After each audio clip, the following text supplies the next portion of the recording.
So I think coming to the retreats, or coming to one of our programs, because we've also done half-day or day-long programs, that's like a first step.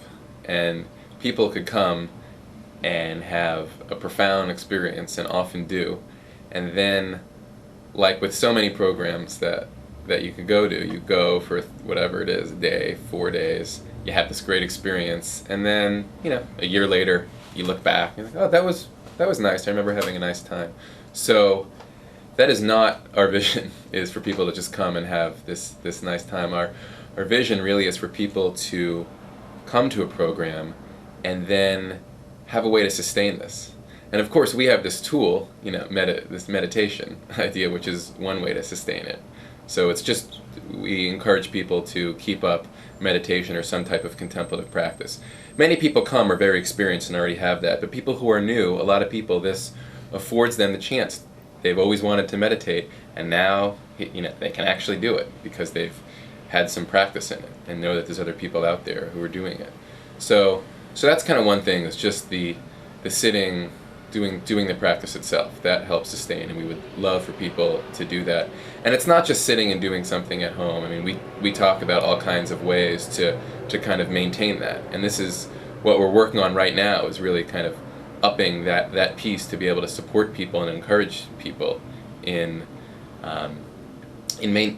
cultivating and maintaining this meditative perspective in their work. So there's little things that you might do, like I actually have this random bell that rings on my computer, and when that rings, it's a chance for me to kind of just stop and take a breath and kind of feel myself sitting here in the chair, perhaps avert my eyes from the screen and look out the window. Sometimes I like touch my plants just to feel something other than the mind and thinking and doing that work. So it's kind of like just spending time to remember to breathe and to kind of to be present and have that perspective. You might have a screensaver come up or little notes around, or spend a few minutes sitting at the end of your day and just kind of reflecting on what happened during the day before you go home, and having that separation between the next area of your life. So that's kind of things that I would say you do yourself. That's one way to support the work. The thing that we really also encourage is relational types of practices, and being in community and having the support from community. So one thing we suggest is this idea of doing a buddy practice, which I've been doing now since our retreat in April, and it's really terrific. And I have this system where I have a friend, this woman that I actually met at the retreat, and we will calendar a time for maybe 20 or 30 minutes, and we get on the phone together, and we close our doors or lock our doors and put the phone on speaker, and we sit. So she's at her office sitting, I'm at my office sitting. We sit for 5 minutes, and then we ring a bell, and then we have a conversation. What was it like for you since we last spoke? And this could be just like, did you keep your practice up? What was your practice like? But what happened at work? What were some of the... It's similar to these conversations we have at the retreat. How do you... what kinds of difficult things happened? How did you handle them? How did you react? How was your practice supportive? So really... And then, we'll ask each other questions, and it's really... it's just a great support for that. And then, of course, we make sure to schedule another time to talk, because it's so busy, so we want to keep that up. We also have done, like I mentioned, this working group earlier, where we have a monthly group that we've really made a commitment to meeting. And I had for a little while going at my house a group of kind of younger lawyers, where we would, similar kind of thing, but it's getting together, sitting in silence, and then having a conversation. And I'll tell you that sitting, just sitting, and having a conversation that grows out of the silence is so profound. It's such a different kind of conversation than I would have if we just sat down and started talking about this stuff. And so I guess now that I think of it, at the retreats and just doing my little buddy talks and in small groups, and we're always really trying to create that space of silence to drop in to your breath and to your body and just kind of feel your feelings and what's happening right now. stepping outside of that stress of life. So that's, our vision, I think, is that we want people to be engaged in these practices if they're drawn to it, and we'd like people to be supported. We'd like to be able to offer support, but we really want people to support each other, to be able to create little groups, little communities. We'd like to see law schools having courses or having physical space at the law school.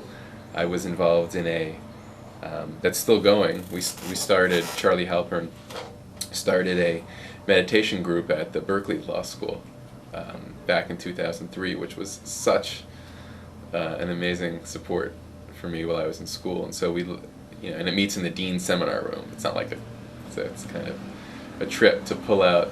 I used to pull out like dusty law books, these books no one ever reads, and I would put my jacket over them and sit down and be meditating in the law school. And that was a great, just to have that experience in the law school while going through law school, was to know that space, that I could access that part of myself and be there with that in law school to help, and to be in touch with why I came to school, or as those reasons change, to be in touch with those new reasons and to reflect on them and to not be, swayed by all the allure of whatever there is tempting you at law school to go work some kind of job. So we'd love for this to spread as much as possible, and not for it to be forced on people, because we think this is definitely something that people need to come to on their own. And I don't think meditation is for everyone. I think that everyone would be drawn to some type of contemplative practice, at least, that reflected on the sheet or outside this, that would be, really useful for them in maturing and growing as a human being and as a lawyer. So, at law firms, can there be, spaces for reflection and contemplation?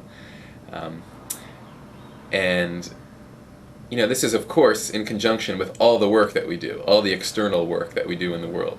I want to make sure that point is clear. This is not like, go off to the mountains and meditate because you want to feel good about yourself. We meditate to be more aware of what's going on and to be more engaged with our lives and with society and what's going on in the room around us.